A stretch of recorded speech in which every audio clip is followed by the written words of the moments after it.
All right, music fans, welcome back. Harmless Dave here on the Harmless Dave channel.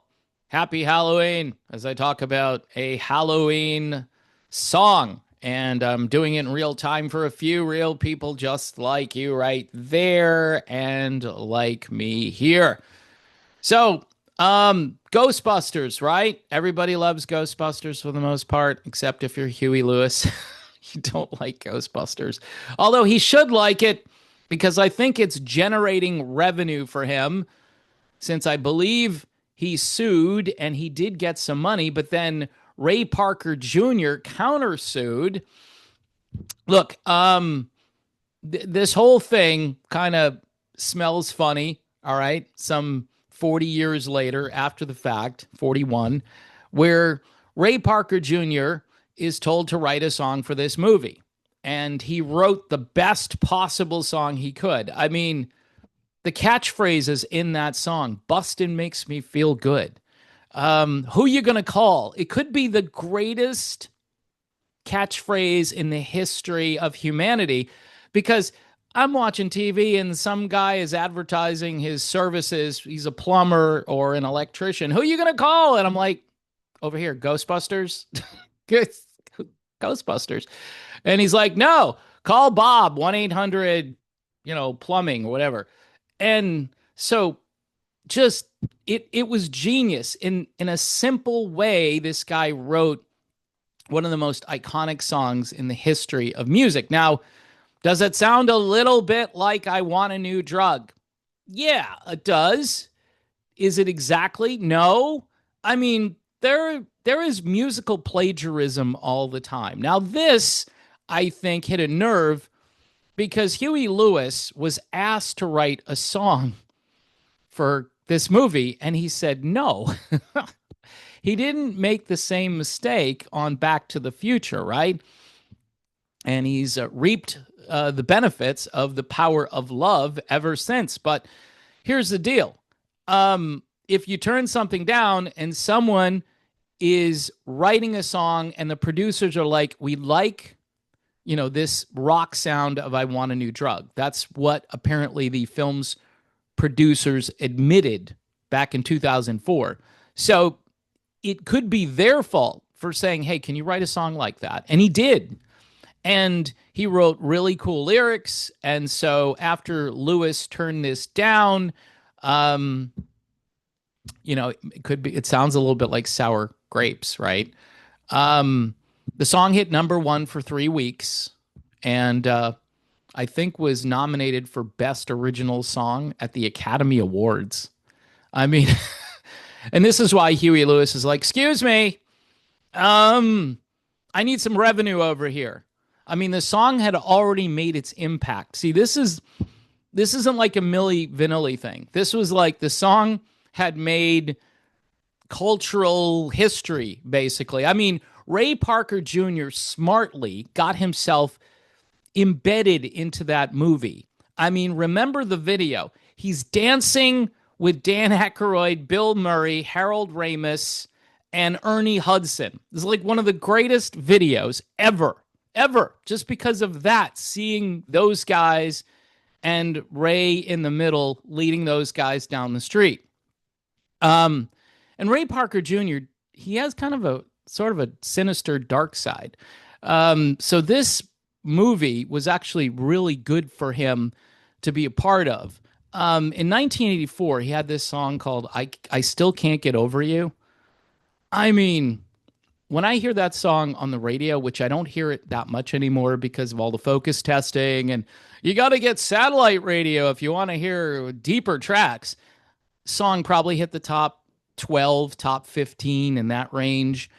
And one of the lyrics in the song is, it's kind of like the Police, every breath you take, I'll be watching you. And then he says, if you leave me, it'll be the last thing you ever do.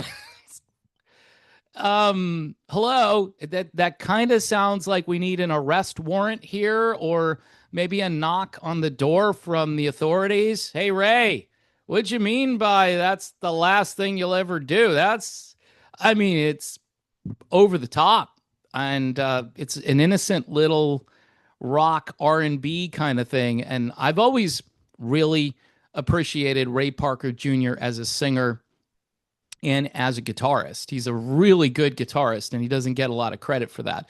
Um, but man, both of these people should be in the Rock and Roll Hall of Fame. I put Huey Lewis in before I put Ray Parker Jr. in, but I put both of them in. Maybe I induct them on this on the same year so they can confront each other on stage. Wouldn't that be fun? Uh, here's Ray Parker Jr. and the News performing Ghostbusters. Oh, man. And Huey can't do it anymore, so he'd have to sit there and watch that. That would be brutal. Anyway, it's just an idea, right? That'd be a great way to get them together again. Look, they're sharing in the wealth, right? There was a settlement, but then Ray Parker Jr. came back and said, you know what? I'm suing Huey Lewis because of some of the things he said about me. And he apparently won some money back because Parker claimed that what Huey was saying about him affected his comfort, happiness, and welfare. This is according to the lawsuit. And that his comments were inflammatory, disparaging, and false. Now, a few years ago, Ray Parker Jr. said, I sued him and I got money. And by the way, I like him. That's interesting. I mean, I've never met him. For some reason, he attacked me, and I don't really think I had anything to do with it. So that's very interesting. So you're told, hey, can you make a song that sounds like this one over here? I want a new drug, right? It could have been, I want a new ghost. I don't know. He didn't go that far. I mean, Ghostbusters, it's just too big. It's too iconic. And you got to give Ray Parker Jr. all of the credit, and maybe give just a little bit of credit to Huey Lewis for being an inspiration. But as far as I can, tell here, I don't think this should have even happened. This shouldn't have been a thing. But the money, folks, it's all about the money. And Huey Lewis isn't stupid. He knows that this song is going to go on forever. And why not be wealthy and give your kids the money, and their kids can give their kids, and so forth. I mean, this is going to live on for probably hundreds of years after we're gone. So people will still be yelling Ghostbusters when they're out there trick-or-treating and the song comes on. So anyway, that's my take on Ghostbusters. It's a great song. And it's not, by the way, it's not a guilty pleasure to listen to Ghostbusters. And check out more of the music of Ray Parker Jr.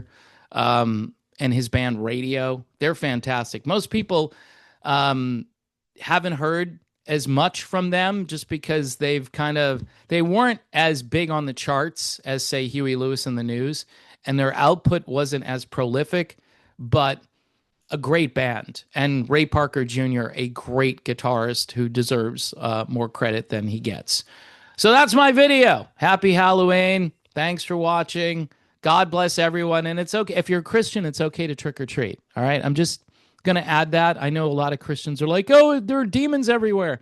No, you're a Christian. Don't worry about the demons. Okay. Go out there and enjoy your life. I'm not into all the real creepy, spooky stuff. People with skeletons hanging everywhere. No, I'm not into that. I mean, I have this inflatable thing on my front lawn. Say, this is how bad I am. It's a puppy, right? Because I have a dog, and he's holding a pumpkin. That's about as Halloween, scary, spooky as I get. So, yeah, I want the kids to actually show up at the house and not run away after they see what's on the lawn, which there are some houses in the neighborhood. You got to wonder about the people inside those houses. I don't know. I think they're going a little too far.